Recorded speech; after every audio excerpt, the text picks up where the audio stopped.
என்ன வேணும் ஸ்கூலுக்கு எல்லாமே இங்கிருக்கு. Super Saravana stores, Chennai, Madurai, Kovai.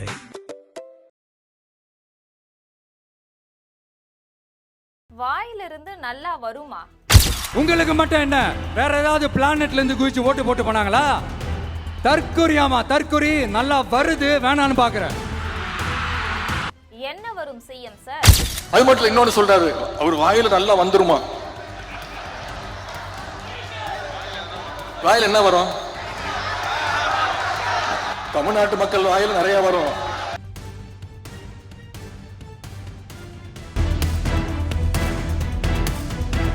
விஜய்க்கு உதயநிதி கேள்வி.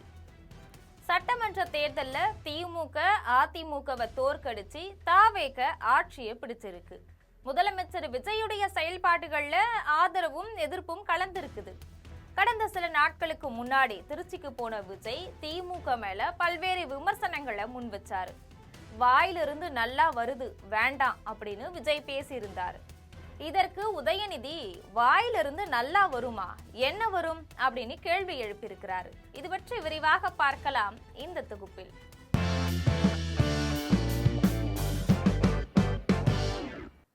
சென்னையில நடந்த கருணாநிதி பிறந்தநாள் பொதுக்கூட்டத்துல திமுகவுடைய இளைஞரணி செயலாளரும் எதிர்கட்சி தலைவருமான உதயநிதி ஸ்டாலின் பேசினார்.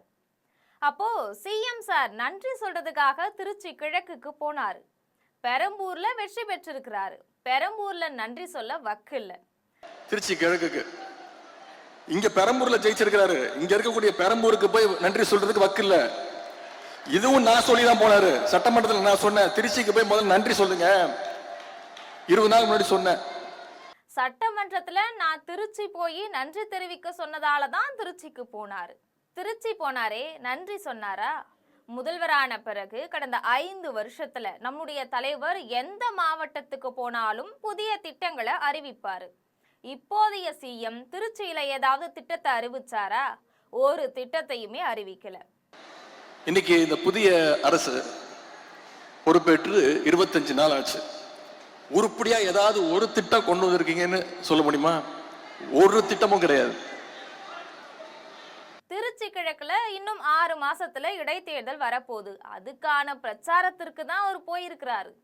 அவர் எப்போ வாயை திறந்தாலும் எல்லாத்துக்கும் காரணம் திமுக தான் அப்படின்னு சொல்றாரு. திருச்சி கிழக்குல இன்னும் 6 மாசத்துல இடைத்தேர்தல் வரப்போகுது. அதுக்கான பிரச்சாரத்துக்காக போயிட்டு அவர் எப்ப வாயை திறந்தாலும் அவர் வாயிலிருந்து வர வார்த்தை ஒன்னே ஒண்ணுதான், எல்லாத்துக்கும் காரணம் திமுக தான். திருச்சியில அவர் பேசினதை கேட்டு மக்கள் தலையில அடிச்சுக்கிறாங்க. இவரையெல்லாம் முதலமைச்சரா தேர்வு செஞ்சிருக்கிறோமே அப்படின்னு அடிச்சுக்கிறாங்க. இத சொன்னா அவருக்கு கோபம் வருது. கவர்ச்சியில தான் மக்கள் எங்களை தேர்வு செஞ்சிருக்கிறாங்களா அப்படின்னு சிஎம் சார் கோவப்படுறாரு. கவர்ச்சியில வெற்றி பெறாம எதுல வெற்றி பெற்றாரு? ஒரு 2 காரணத்தை அவரை சொல்லுங்க. திருச்சியில அவர் பேசின பேச்சை கேட்டு இன்னைக்கு தமிழ்நாட்டு மக்கள் தலையில அடிச்சுக்கிறாங்க. இவரெல்லாம் ஒரு முதலமைச்சரா தேர்ந்தெடுக்குமே இன்னைக்கு தலையில அடிச்சுக்க ஆரம்பிச்சுட்டாங்க. சொல்றாரு, அதுல கோவம் வருது அவருக்கு. கவர்ச்சியால தான் ஆட்சிக்கு வந்தீங்கன்னு என்ன பார்த்து சொல்றாங்க அப்படின்னு முதலமைச்சருக்கு, சிஎம் சாருக்கு கோவம் வருது. சரி, கவர்ச்சியில் ஜெயிக்காம நீங்க எதை வச்சு ஜெயிச்சீங்க சொல்லுங்க பாப்போம். ஏதாவது ஒரு 2 காரணம் சொல்லுங்க பாப்போம். கலைஞர மாதிரி இந்தி எதிர்ப்பு போராட்டத்துல கைதானாரா, இல்ல ஸ்டாலின மாதிரி மிசாவுல கைதானாரா? கட்சி ஆரம்பிச்சே 2 வருஷம் தான் ஆகுது.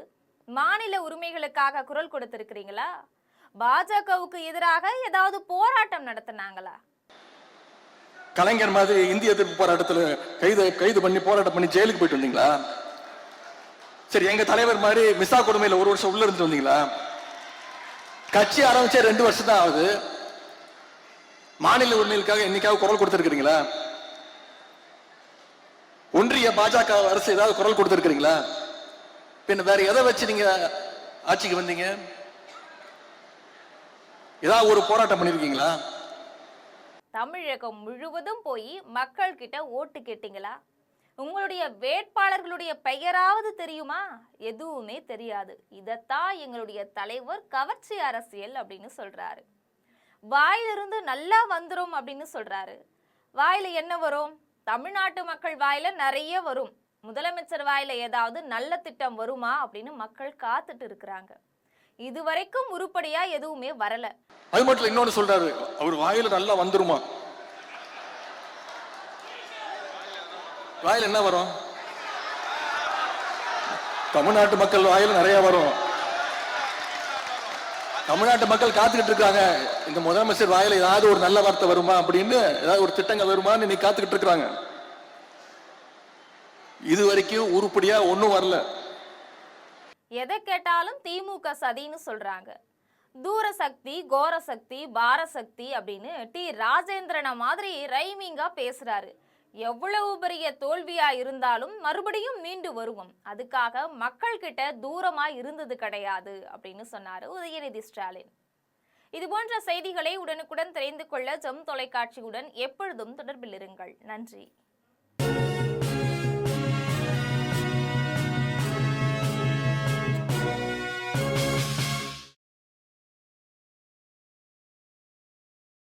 என்ன வேணும் ஸ்கூலுக்கு, எல்லாமே இங்கிருக்கு. Super Saravana stores, Chennai, Madurai, Kovai.